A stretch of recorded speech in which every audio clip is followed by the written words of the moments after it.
దేవాతి దేవుడు ఈ దినాన్ని తన మహాకృపను బట్టి మిమ్మల్ని అందరూ కూడా ప్రేమించి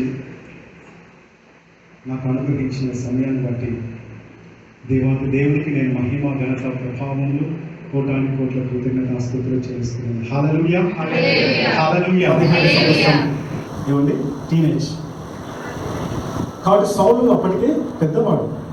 కాబట్టి దావీదును చూసి నువ్వు బాలుడు, నువ్వు ఎక్కడో అంత యుద్ధం చేస్తావు, నీకు వయసు చాలదు.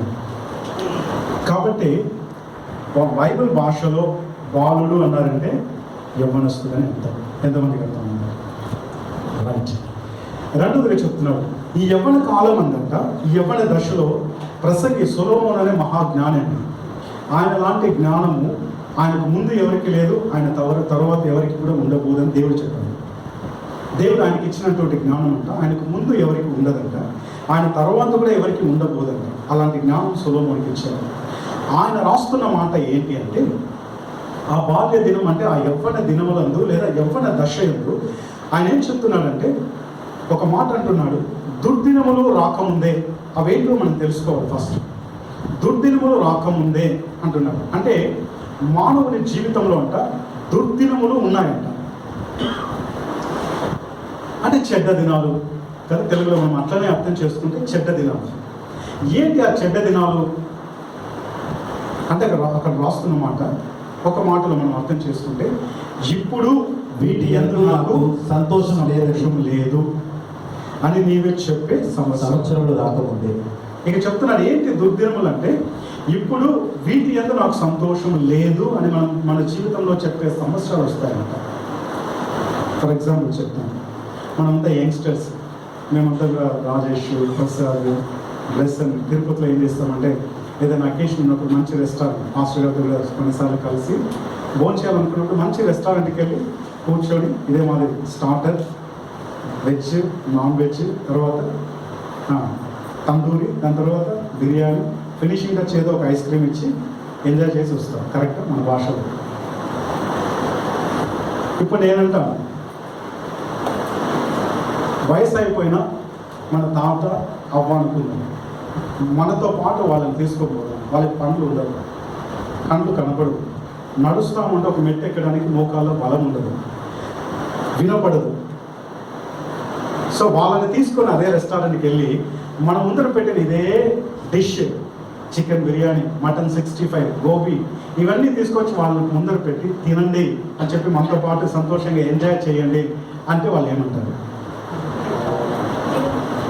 వాళ్ళు ఏమంటారు? ఏదో అంటారు. ఇంకా ఇంకా ఇంకా ఈ మాట అంటారు. ఆ మాట ఎవరైనా చెప్తారా? అయినా ఇవి మీరు తిని సంతోషించాలి, ఎంజాయ్ చేయాలి, మాకు కాదు. అవును కాదండి, ఆ మాట అంటారు. ఏమంటే వీటి ఎందుకు మాకు సంతోషం లేదు, మీరు తినండి. దానినే సొలొమోను జ్ఞానం అంటున్నారు దుర్దినాలు, ఈవిల్ డేస్. దుర్దినాలు అంటే ఏంటంటే, ఆ దినంలో నీకు ఆకలి కూడా తగ్గిపోతుంది, రుచి తెలియదు, కళ్ళు మందగిస్తాయి, చెవులు వినపడవు, నడుములో శక్తి తగ్గిపోతుంది, మోకాలు గజగజ వణుకుతూ ఉంటాయి. కాబట్టి చిన్న పిచ్చుక ఎగిరితే ఉలికి పడతా ఉంటాం. ఇక్కడ ఉంటుంది, అవన్నీ మీకు చదవలేదు, చెప్పేస్తాను. పిచ్చుక అట్లా ఎగిరితే ఉలికి పడతామంట, భయపడతా ఉంటాం.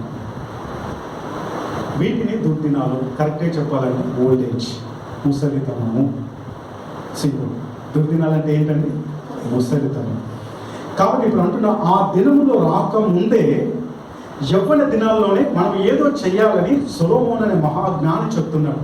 ఏం చేయమంటున్నాడు అంటే, ఆ దినములో రాకముందే నీవు నీ బాల్య దినముల యందే నీ సృష్టికర్తను స్మరణకు తెచ్చుకోను. స్మరణకు తెచ్చు, రిమెంబర్.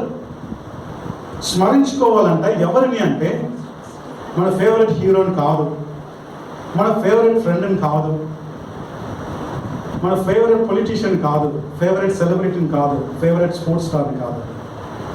వాళ్ళందరినీ గుర్తు పెట్టుకున్నా పెట్టుకోకపోయినా, you have to remember one person, very important person for your life, that is your creator.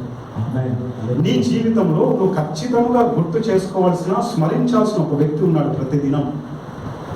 ఎవరంటే నిన్ను నీ తల్లి గర్భములో సృజించిన సృష్టికర్త అయిన నీ దేవుడు. హల్లెలూయా. హల్లెలూయా. హల్లెలూయా. ఈరోజు నా కళ్ళు చూస్తూ ఉందంటే దానికి కారణం యేసయ్యనే. ఈరోజు నా చెవులు వినబడుతూ ఉందంటే వినబడ చేసిన దేవుడు ఆయనే. నేను మాట్లాడగలుగుతున్నానంటే నోరిచ్చిన వాడు ఆయనే. మోషేతో అంటున్నాడు, మానవునికి నోరిచ్చిన వాడు నేను కానా. దావీదుతో అంటున్నాడు, చెవులు కలుగ చేసిన వాడు వినకయుండునా, కన్నులు కలుగ చేసిన వాడు చూడకయుండునా. కానీ ఈరోజు నేను ఈ విధంగా ఉన్నాను అంటే ఈ జీవితాన్ని ప్రసాదించిన వాడు మన సృష్టికర్త అయిన దేవుడు. ఈరోజు యవనస్తులారా, మీకు స్పష్టమైన ఒక క్లారిటీ నేను ఇవ్వడానికి ప్రయత్నిస్తాను.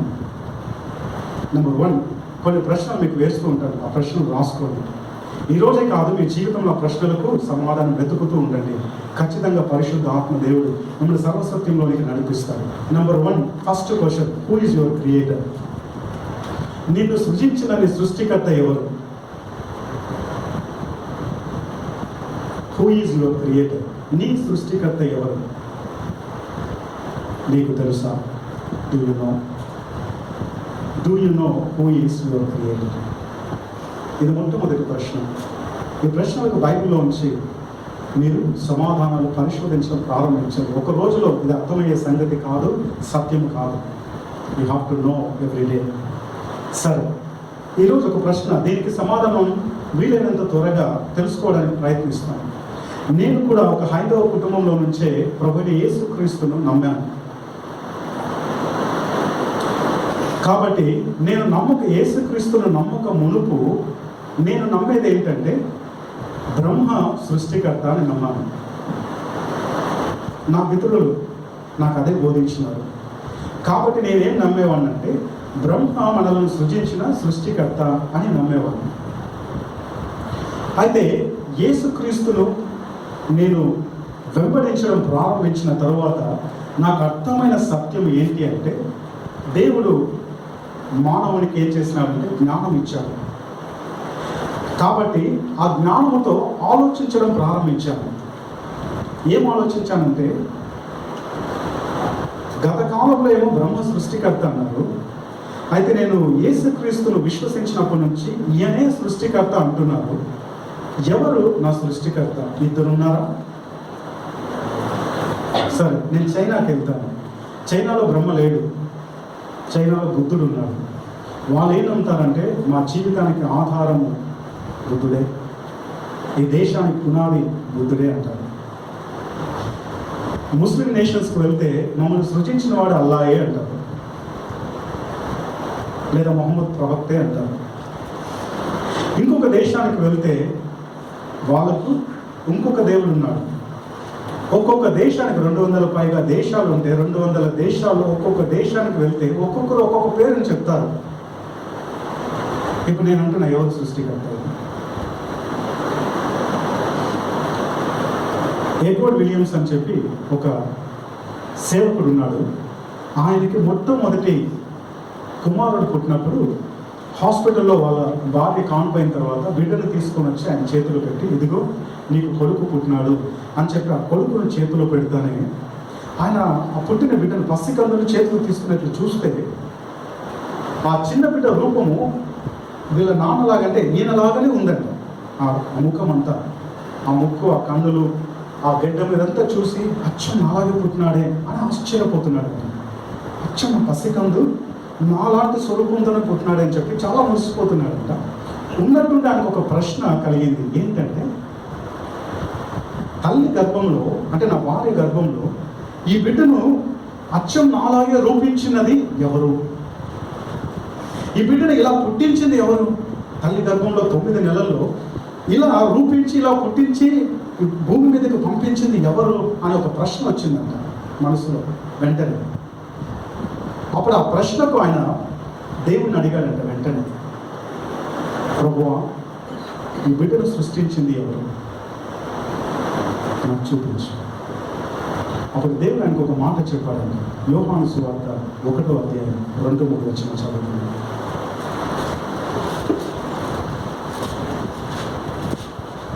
లేదా 1 నుంచి మనం చదువుతున్నాం. ఆది యందు వాక్యం ఉండెను. వాక్యం ఉండెను. వాక్యము దేవుని యొద్ద ఉండెను. వాక్యము దేవుని యొద్ద ఉండెను. వాక్యము దేవుడై ఉండెను. ఆ వాక్యము దేవుడై ఉండెను. ఆయన ఆది యందు దేవుని యొద్ద ఉండెను. దేవుని యొద్ద ఉండెను. సమస్తమును ఆయన మూలముగా కలిగెను. సమస్తమును ఆయన మూలముగా కలిగెను. కలిగి ఉన్నది ఏదియు ఆయన లేకుండా కలగలేదు. కలుగలేదు. ఆయనలో జీవం ఉండెను. ఆ జీవము మనుషులకు వెలుగై ఉండెను. Thank you pastor. సో ఇక్కడ చెప్పబడుతున్న మాట, సమస్తమును ఆయన మూలముగా కలిగిందంట. కలిగి ఉన్నది ఏది కూడా ఆయన లేకుండా కలగలేదంట. నేను ఎవరి ద్వారా కలిగాను? యేసుక్రీస్తు ద్వారా. ఈ బిల్డింగ్ ఎవరి ద్వారా కలిగింది? యేసుక్రీస్తు ద్వారా. ఈ మొబైల్ ఫోన్ ఎవరి ద్వారా కలిగింది? యేసుక్రీస్తు ద్వారా.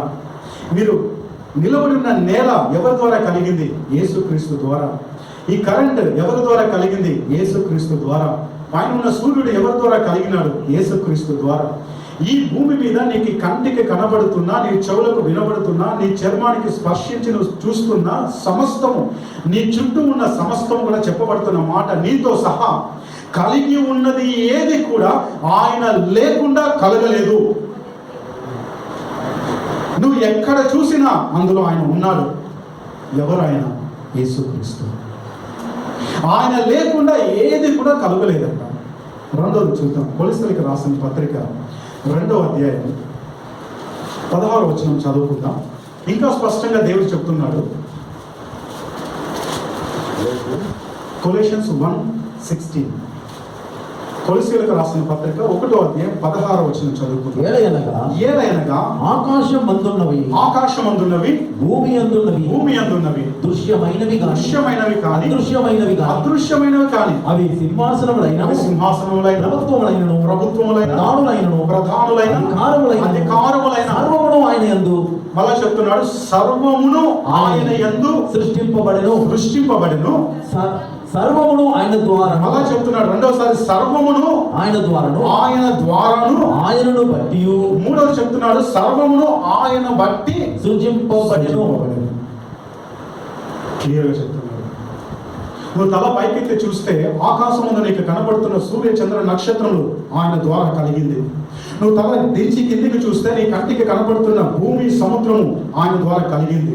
నువ్వు కన్నులు నేరుగా పెట్టి చూస్తే నీ చుట్టూ ఉన్న జనం, నీ చుట్టూ ఉన్న జంతువులు, నీ చుట్టూ ఉన్న పక్షులు సమస్తమును ఆయన మూలముగా కలిగింది, ఆయన ద్వారా కలిగింది, ఆయన యందు కలుగు చేయబడింది. అందుకే ఆదికాండం 1వ అధ్యాయం 1వ వచనమే దీనికి సంపూర్ణమైన సమాధానం. ఏంటి తెలుసా? ఆది యందు దేవుడు భూమి ఆకాశములను సృజించాడు. ఇప్పుడు చెప్పండి, అవి కంటికి కనబడేవైనా ఏవండి? మన కంటికి కనబడేది మీరు నేను కనబడుతున్న వస్తువులు. నేను అంటున్నా, కంటికి కనబడేది ఏంటి? మీరు పీలుస్తున్న గాలి మీకు కనబడుతుందా? ఆ గాలిలో ఉన్న బ్యాక్టీరియా వైరస్ మీకు కనబడుతుందా? గాలిలో కంటికి కనబడిన బ్యాక్టీరియా వైరస్ కూడా పుట్టించింది సూక్ష్మ క్రిములు. అంటే కంటికి కనబడేవి, కంటికి కనబడేవి కదండి. సమస్తం ఆయన మూలంగా కలిగింది. ఇంకా స్పష్టంగా చెప్తాను, బ్యాక్టీరియా వైరస్ అనే వాటికంటే కూడా ప్రాముఖ్యమైనవి చెప్తాను. కంటికి కనబడేది ఏంటి అంటే కంటికి కనబడని సింహాసనములు, ప్రభుత్వములు, అధికారులు, ప్రధానులు ఎవరు అంటే ఎఫెసీయులకు రాసిన పత్రిక 6వ అధ్యాయం 11వ వచనం.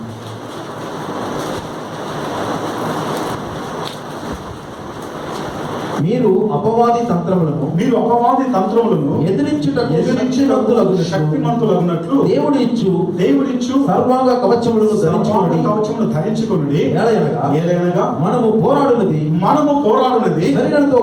శరీరులతో కాదంట, కానీ ప్రధానులతోనూ అధికారులతోనూ ప్రస్తుత అంధకార సంబంధములకు లోకనాథులతో ఆకాశ మండలమందున్న సమూహములతో పోరాడుచున్నాము. మీకు ఒక ప్రశ్న చెప్తున్నాను. పౌలు అంటున్న మాట, విశ్వాసులారా మీకు ఒక పోరాటం ఉంది. ఆ పోరాటం మనుషులతో కాదు, శరీరం కలిగిన శరీరులతో కాదంట. శరీరులతో పోరాటం అయితే నాకు ఎదురుగా మనుషులైన మీరు నాకు కనబడుతున్నారు. అయితే మన పోరాటం శరీరులతో కాదంట. ఆయన చెప్తున్నాడు, అంధకార సంబంధమైన దురాత్మల సమూహములంట. ఆకాశ మండలం ముందున్న దురాత్మల సమూహములంట. ఇవి మీ కంటికి కనబడవు. నెంబర్ 2, రెండవది దేవదూతలు. ఆ పరలోకముందున్న దేవదూతలు కూడా, అక్కడున్న ప్రధానులు, అధికారులు, కెరూబులు, శరాపులు, గాబ్రియల్, మిఖాయేల్, పరలోక సైన్య సమూహము కూడా మీ కంటికి కనబడదు. ఒకసారి ఎలీషా అనే ప్రవక్త కర్మేలు పర్వతం మీద ఉన్నప్పుడు శత్రు దేశమైన సిరియా సైన్యం అటాక్ చేస్తుంది ఆ కొండని. ఆ శిష్యుడు చూసి, ఎలీషా శిష్యుడు పరిగెత్తుకుండా వచ్చి, నా ఏలిన వాడా, శత్రువును ముట్టడి వేసినారు, మనం ఏమి చేద్దాము? అప్పుడు అంటాడు ఎలీషా, చెక్కో చెదరని కాన్ఫిడెన్స్తో ఒక మాట అంటాడు, వారితో ఉన్న వారి కంటే మనతో ఉన్న వారు ఎక్కువ ఉన్నారు. ఆమేన్, హల్లెలూయా, ఆమేన్, హల్లెలూయా. ఈ శిష్యుడికి అర్థం కాదు, మనతో ఎవరున్నారు? నీతో నేనున్నా, నాతో నువ్వు ఉన్నావు, మనతో ఎవరున్నారు అంటున్నారు. అప్పుడు ఎలీషా ఒక ప్రార్థన చేస్తాడు, ప్రభువా వీని కన్నులు తెరవండి అని.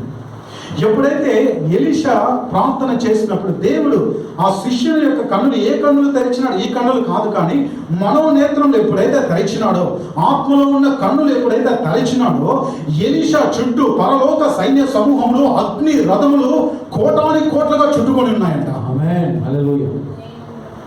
ఇప్పుడు అంటున్నాను, కంటికి కనబడేవి ఆయన ద్వారా సృజింపబడింది, కంటికి కనబడిన వాటిని కూడా సృష్టించిన వాడు ఆయనే. ఎవరైనా? Yesukristu. Amen, hallelujah. Praise the Lord. ఆయనే సమస్తము ఆయన యందు సృజించబడెను, ఆయన ద్వారా సృజించబడెను, ఆయనను బట్టి సృజింపబడెను. కాబట్టి ఎవరు సృష్టికర్త అయిన దేవుడు? సాక్షాత్తు యేసుక్రీస్తే సృష్టికర్త అయిన దేవుడు. ఇంకొక మాట స్పష్టంగా చెప్పమంటారా? ఆది యందు దేవుడు భూమిని ఆకాశములను సృజించాడు. ఇంగ్లీష్లో చదివితే బాగుంటుంది. ఏంటంటే, in the beginning God created heavens and earth. In the beginning God created heavens and the earth. దేవుడు ఆది అని దాన్ని తర్జమా చేస్తే, ఆది యందు దేవుడు భూమిని ఆకాశములను సృజించినాడంట. ఎన్ని ఆకాశములు ఉన్నాయి? అందుకు బైబిల్లో రాయబడింది, పౌలు అంటాడు, నేను ఒకసారి 3వ ఆకాశమునకి ఎక్కి వెళ్ళాను అంటున్నాడు. బైబిల్ పండితులు దాన్ని పరదేశం అంటున్నారు. కాబట్టి ఎన్ని ఆకాశములు ఉన్నాయో, అక్కడ ఎన్ని ఉన్నాయో వాటన్నిటిని కలుగ చేసిన వాడు ఆయనే. Praise the Lord. ఇంకా ఒక స్పష్టంగా మాట చెప్తాను. ఇందాక మనం ఒక పాట పాస్టర్ గారు పాడుతున్నారు, దాంట్లో యేసుక్రీస్తే ప్రకటన గ్రంథంలో చెప్పబడుతుంది, నేనే ఆల్ఫా ఒమేగా, ఆదియు అంతమునై ఉన్నాను. స్పష్టంగా చెప్పమంటారా? ఈ సృష్టికి ఆది యేసుక్రీస్తే, ఈ సృష్టి అంతమయ్యేది యేసుక్రీస్తులోనే. ఆమేన్, హల్లెలూయా. హల్లెలూయా. ఇంకెవరు లేరండి. Jesus is the beginning and the end of whole universe. ఆది ఆయనే, అంతము ఆయనే. ఇప్పుడు ఒక్క మాట మీకు చెప్తున్నాను స్పష్టంగా. ఆది కాండం 1వ అధ్యాయం 1వ వచనంలో ఆది అనే చోట యేసుక్రీస్తుని పెట్టండి. ఒకరు చదువుతారా? ఇప్పుడు ఆది ఆయనే, ఎవరు? యేసుక్రీస్తే. కాబట్టి దేవుడు ఆది అనే చోట యేసుక్రీస్తును పెట్టి, పేరును పెట్టి, ఇప్పుడు చదవండి ఒకసారి. ఎవరొస్తారు? చదవండి. యేసుక్రీస్తు దేవుడు ఆహా, ఆకాశమును సృజించెను. ఇంకా బాగా. యేసుక్రీస్తు దేవుడు భూమి ఆకాశం దట్ ఈస్ ఇంపార్టెంట్. యేసుక్రీస్తు నందు దేవుడు భూమిని ఆకాశమును సృజించెను. ఆమేన్, హల్లెలూయా. హల్లెలూయా. అర్థమవుతుందా అండి? దేవుడు ఎక్కడ సృజించినాడు తెలుసా? ఈ భూమి ఆకాశములకు ఆది ఆయనే, అంతం ఆయన. ఎవరు ఆయన? యేసుక్రీస్తు. కాబట్టి యేసుక్రీస్తు నందు దేవుడు భూమిని ఆకాశములను సృజించినాడంట. అందుకని అంటున్నాడు, I'm alpha and I'm omega. ఆది నేనే, అంతము నేనే, ఇంకెవరు లేరు. మీకు ఇంకా స్పష్టంగా ఒక మాట, కీర్తనలు 90లో 2వ వచనం మీరు చదివితే,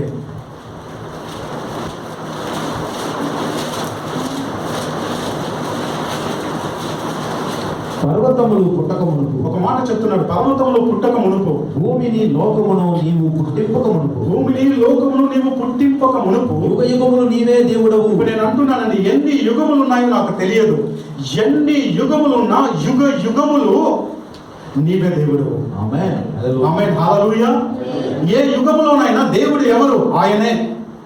ఏ యుగములోనైనా ఆయన అంటున్నాడు, నీవే దేవుడవు. దాని కింద వచనంలో, నీవు మనుషులను మట్టికి మార్చుచున్నావు. చాలు. 100వ కీర్తన చదువుకుందాం. 2వ వచనం చదువుదాం. సంతోషముతో యెహోవాను సేవించుడి, యెహోవాను సేవించుడి, ఉత్సాహ గానము చేయించు, ఉత్సాహ గానము చేయించు, ఆయన సన్నిధికి ఆయన రండి. సన్నిధికి రండి. యెహోవాయే దేవుడని తెలుసుకోండి. మాట యెహోవాయే దేవుడని తెలుసుకునుడి. ఆయనే మనలను పుట్టించెను, ఆయనే మనలను పుట్టించెను. మనము ఆయన వారము, మనం ఆయన వారము, మనము ఆయన ప్రజలము, మనం ఆయన ప్రజలము, ఆయన మేపు గొర్రెలము. ఆయన మేపు గొర్రెలము. చాలు. సో ఇక్కడ చెప్పబడుతున్న మాట, ఆయనే మనల్ని పుట్టించాడంట. మనల్ని పుట్టించిన వాడు ఎవరు? మన సృష్టికర్త. మనల్ని పుట్టించిన వాడు మన సృష్టికర్త. అయితే ఈ మాట కీర్తనలో దావీదు రాస్తున్నాడు కాబట్టి ఇజ్రాయెల్ ప్రజల గురించి రాస్తున్నాడా? అదే కీర్తన మొదటి పదం, 100వ కీర్తన మొదటి పదం సమస్త దేశములారా చెప్తున్న మాట, సమస్త దేశములారా. యెహోవాకు ఉత్సాహధ్వని చేయుడి. సమస్త దేశములతో మాట్లాడుతున్నాడు. ఏమంటే ఆయనే మనలను పుట్టించాడు. ఎంతమందికి అర్థమైంది? హల్లెలూయా. సమస్త దేశంలో ఉన్న ప్రజలను పుట్టించిన వాడు ఆయనే. ఎవరాయన? Yesukristu. Praise the Lord. Hallelujah. సరే, ఇంకొంచెం నేను డాక్టర్ని కాబట్టి సైంటిఫిక్గా కూడా మీకు చెప్తానండి. సృష్టికర్త అయిన దేవుడు ఒక్కడే అని చెప్పి కొన్ని ప్రశ్నలు మీకు వేస్తాను, మీకే అర్థమైపోతుంది. నెంబర్ 1, ఈ భూమి మీద ఉన్న మనుషులందరినీ ఒకసారి మీరు పరిశీలించండి. మనకు ఇంటర్నెట్ వచ్చేసింది కాబట్టి ఇక్కడ నుంచి అమెరికాలో ఉన్న ప్రజలను చూడొచ్చు, ఆఫ్రికాలో ఉన్న ప్రజలను చూడొచ్చు, ద్వీపవాసులను చూడొచ్చు. కరెక్ట్ అని కాబట్టి ఈ నాలెడ్జ్తో మిమ్మల్ని అడుగుతున్నాను, ఇండియా దేశంలో ఉన్న మనుషులమైన మనకు భారతీయులకు ఎన్ని కళ్ళు ఉన్నాయి? పాకిస్తాన్లో, ఆస్ట్రేలియాలో, న్యూజిలాండ్లో. సూపర్. ఇండియాలో ఉన్న మనకు ఎన్ని కిడ్నీలు ఉన్నాయి? 2. అమెరికాలో, ఆస్ట్రేలియాలో, గ్రీన్లాండ్లో. ఇండియాలో ఉన్న మనకు ఎన్ని ఊపిరితిత్తులు ఉన్నాయి? ఆఫ్రికాలో, ఉజ్బెకిస్తాన్లో, కిజికిస్తాన్లో, న్యూజిలాండ్లో. ఇండియాలో ఉన్న మనకు ఎన్ని నాలుక ఉంది? బంగ్లాదేశ్లో, శ్రీలంకలో, మారిషస్లో. ఇప్పుడు చెప్పండి. దీన్ని బట్టి సరే ఇంకా అడుగుతా, అండమాన్లో ఉండే వాళ్ళకి 2 నాలుగులు ఉన్నాయా? లక్షద్వీప్లో ఉన్న వారికి, మాల్దీవ్స్లో ఉన్న వారికి, ద్వీపవాసులకైనా, అభివృద్ధి చెందిన దేశాలైనా, అభివృద్ధి చెందుతున్న దేశాలైనా, ప్రతి దేశంలో ఉన్న మానవుని చూస్తే మానవుని నిర్మాణం అంతా కూడా ఏకరీతిగా ఉంది. దీనిని బట్టి మనకి ఏం అర్థమవుతుందండి? సృష్టికర్త ఒక్కొక్క దేశానికి ఒకరున్నారా? అందరికీ ఒకడే. ఆమేన్. హల్లెలూయా. కానీ తేడాలు ఉంటాయి. దీన్ని బట్టి చెప్తాను. ఇండియాలో హిందూ దేశం కాబట్టి పిలక పెట్టుకుంటారు, నామాలు పెట్టుకుంటారు. ముస్లిం నేషన్స్లో గడ్డం పెంచుకొని వాళ్ళ మత ఆచారం ప్రకారం టోపీ పెట్టుకొని గడ్డాన్ని పెంచుకుంటారు. స్త్రీలు నల్లని డ్రెస్ ధరిస్తారు. అమెరికాలో పోతే వాళ్ళు ఏం చేస్తారండి? వెస్టర్న్ నేషన్స్ కదండి, చాలా మోడర్న్గా ఉంటారు. సో వాళ్ళు వాళ్ళ దేశంలో ఉన్న సంస్కృతిని బట్టి మనకు వేరువేరుగా కనబడతారు వేషధారణలో, కానీ నిర్మాణంలో. కాబట్టి ఏం చెప్తామని దాన్ని బట్టి అందరిని సృజించిన సృష్టికర్త అయిన దేవుడు ఒకడే. ఇంకా చెప్తాను, ఈ వాతావరణాన్ని బట్టి సౌత్ ఆఫ్రికాలో లేదా వెస్ట్ ఇండీస్లో ఉన్న వాళ్ళు బొగ్గులాగా ఉంటారు. కొంచెం ఇండియాలో ఉన్న మనం కొంచెం చామన ఛాయ అంటాం. అమెరికాలో వెళ్తే కోల్డ్ దేశాలు, చల్లని ప్రదేశాలు తెల్లగా ఉంటాయి. పైన ఉన్న వాతావరణాన్ని బట్టి మనుషుల రంగు మారింది తప్ప నిర్మాణం మారిందా? సో కాబట్టి ఒక పక్క శాస్త్రీయంగా చూసినా, మరొక పక్క ఆధ్యాత్మికంగా చూసినా కూడా మనకు అర్థమవుతున్న సత్యం ఏంటంటే, ఈ భూమి మీద ఉన్న సమస్త దేశములలో ఉన్న వారిని సృజించిన సృష్టికర్త అయిన దేవుడు ఒక్కడే. ఆయనే ప్రభువైన యేసుక్రీస్తు. చెప్పండి.